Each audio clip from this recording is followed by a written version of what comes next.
Jelang Pilpres 2024, debat Capres-Cawapres menjadi momentum penting sebagai instrumen penilaian masyarakat Indonesia kepada calon pemimpinnya. Namun, keputusan KPU yang mengubah aturan dan menghapus debat Cawapres khusus, sehingga nantinya tiap putaran debat akan dihadiri secara berpasangan dan porsi berbicara dibagi secara proporsional, menuai banyak kritik kepada Komisi Pemilihan Umum. Kita akan bahas polemik dan kritik mengenai format debat Pilpres terbaru ini bersama Hoerunisa Agustiati, Direktur Eksekutif Perludem. Mbak Nisa, selamat sore. Terima kasih atas waktunya. Selamat sore, Mbak Ayu. Baik, Mbak Nisa, kita ingin mengetahui kalau kita melihat dari internalnya KPU sendiri, seakan tidak satu suara dalam penyusunan jadwal dan juga format debat. Kita melihat ada banyak sekali revisi dan juga ralat sampai akhirnya Ketua KPU Hashim Asyari menentukan format debat saat ini. Apakah Anda melihat ini sebagai inkonsistensi dari pihak KPU? Ya, memang penyelenggaraan pemilu yang kali ini cukup berbeda ya, Mbak. Walaupun kita dalam kerangka undang-undang pemilu yang sama. Jadi kalau di pemilu-pemilu sebelumnya itu KPU biasanya membuat yang namanya tahapan program dan jadwal. Jadi sejak awal sekali tahapan pemilu dimulai itu sudah ada timelinenya.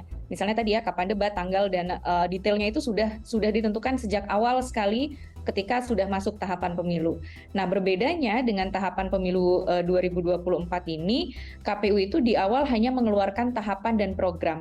Jadi jadwal itu belakangan munculnya. Jadi tergantung dari pertahapan. Jadi misalnya baru masuk pendaftaran pemilih, baru dibuat timelinenya khusus pendaftaran pemilih, kampanye pun demikian, termasuk juga dengan debat ini. Makanya ketika kemarin KPU sempat di awal merilis tanggal debat, bisa jadi ada revisi lagi gitu ya, karena manajemennya berbeda dengan pengelolaan pemilu-pemilu sebelumnya. Nah, ini yang sebetulnya juga menjadi catatan karena yang namanya penyelenggaraan pemilu itu kan harus predictable prosedur. Prosedurnya harus bisa diprediksi dari jauh-jauh hari supaya bisa memberikan kepastian hukum. Nah, kepastian ini kan penting buat peserta, buat penyelenggara itu sendiri, termasuk juga kita sebagai publik gitu ya untuk tahu kapan sih jadwal debatnya. Nah, ini memang pengelolaan yang berbeda ini sehingga seolah-olah gitu ya kita sebagai publik melihatnya kok kemudian ada perubahan-perubahan yang menyebabkan tadi seolah-olah proses menuju debat ini tuh belum bisa diprediksi, baik itu tanggalnya ya, kemarin sempat ada revisi, lalu formatnya pun juga beberapa kali statementnya KPU tuh berbeda ya, misalnya antara yang anggota yang satu dengan anggota yang lain gitu misalnya berbeda-beda gitu, padahal tadi di jadwal debat pertama itu akan 12 Desember, artinya sudah 8 hari lagi, tapi sampai sekarang kita masih belum fix nih, belum firm metode formatnya akan seperti apa. Oke, Mbak Nisa, tadi Anda mengatakan bahwa sebenarnya kita belum firm untuk debat formatnya itu seperti apa. Apa yang menyebabkan sangat lama atau juga ini masih sangat alot diperbincangkan di internal KPU sendiri? Menurut Anda, apakah ada intervensi atau keberpihakan dari KPU? Ya, saya melihat bahwa KPU hari ini itu memang membuka ruang untuk diskusi, untuk konsultasi, apapun istilahnya gitu ya, dengan stakeholder-stakeholder yang lain. Memang itu perlu dilakukan. Penyelenggara pemilu perlu inklusif gitu ya, mendengar masukan dari banyak pihak.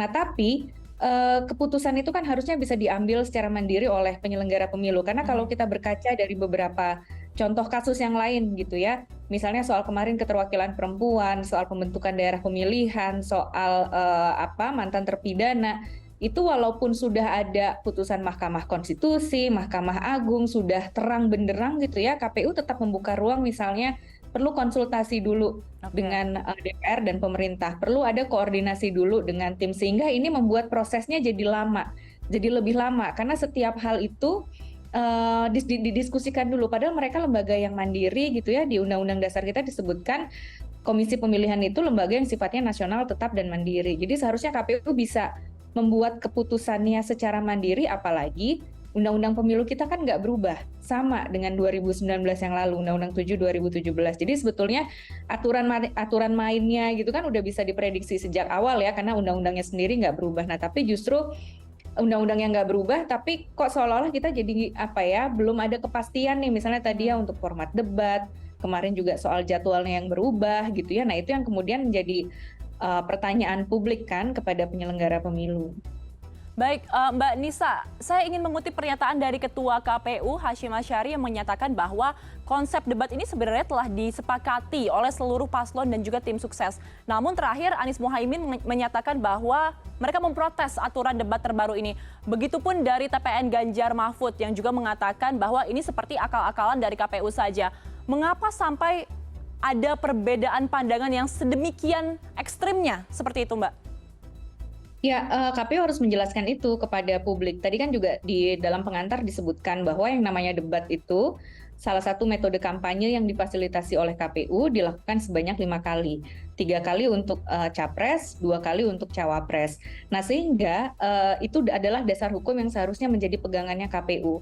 Nah, kalau itu mau diubah, mau berubah gitu ya, metodenya, formatnya mau berubah, maka regulasinya pun juga seharusnya berubah gitu. Jadi karena kan KPU bekerja itu berlandaskan aturan hukum tadi.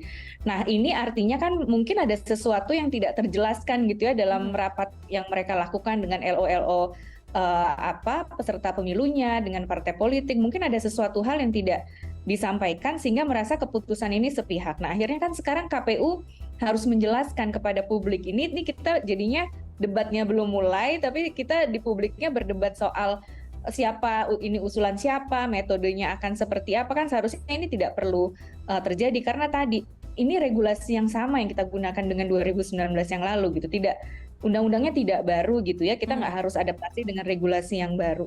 Nah, seharusnya apa yang sebetulnya kalau dinilai dinilai yang lalu itu dinilai baik, kalaupun perlu ada evaluasi mungkin hanya ya evaluasi debat tentu perlu gitu ya, karena kan publik merasa debat kita selama ini nih hanya sifatnya satu arah gitu ya, kurang dalam gitu misalnya menggali pertanyaan. Nah, mungkin di situnya sebetulnya yang perlu yang perlu ada perubahan itu, tapi tidak secara mendasar misalnya berapa formatnya tadi, berapa kalinya. Nah, itu kan kemudian menjadi polemik hari ini padahal udah seminggu lagi kita mau menyelenggarakan debat yang pertama. Baik, Mbak Nisa, ini kan nantinya setiap putaran debat akan dihadiri oleh paslon. Namun nanti yang membedakan hanya porsi bicaranya saja, dibagi secara proporsional. Apakah kalau misalkan jadi seperti itu, format debat yang telah diungkapkan ke publik ini tepat supaya publik bisa menilai setiap individu dari masing-masing capres dan juga cawapres kualitasnya seperti apa? Atau justru malah sebaliknya, ini menghilangkan hak masyarakat untuk bisa menilai kualitas calon pemimpinnya? Ya, kita selalu menyuarakan bahwa pemilih harus jadi pemilih yang cerdas, harus jadi well-informed voters gitu ya, pemilih yang berdaya.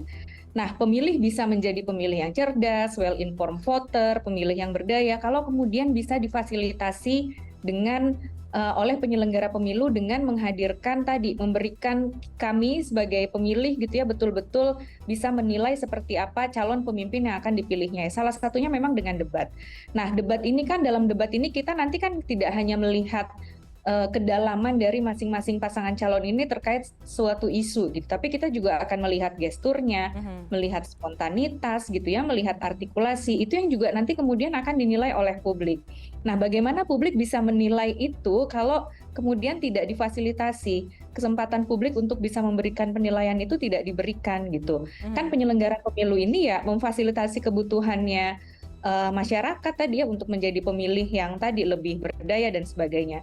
Dan kita sebagai publik sebetulnya kan juga ingin kampanye kita nih bisa naik kelas. Kampanyenya nggak cuma sekedar yang sifatnya hiburan gitu ya, nggak sekedar menunjukkan citra diri di media sosial, tapi betul-betul yang beradu gagasan. Apalagi pemilih kita nanti mayoritas adalah pemilih muda yang saya yakin sangat kritis. Dan di Undang-Undang Pemilu sendiri dikatakan bahwa yang namanya kampanye itu pendidikan politik yang dilakukan secara bertanggung jawab. Nah, pendidikan politik yang dilakukan secara bertanggung jawab itu dengan cara-cara yang dialogi seperti ini, dan apalagi penyelenggara pemilu KPU diamanahi oleh undang-undang untuk memfasilitasi kampanye dalam debat ini gitu. Baik, Mbak Nisa, terakhir dengan banyaknya kritik yang mengarah pada KPU atas format debat terbaru ini, apakah masih ada kemungkinan untuk merubah format debat hingga nantinya debat khusus untuk cawapres tetap terlaksana? Iya, itu saya rasa ya KPU harus cepat ya, karena tadi kita berkejaran dengan waktu. Masa kampanye ini hanya 75 hari.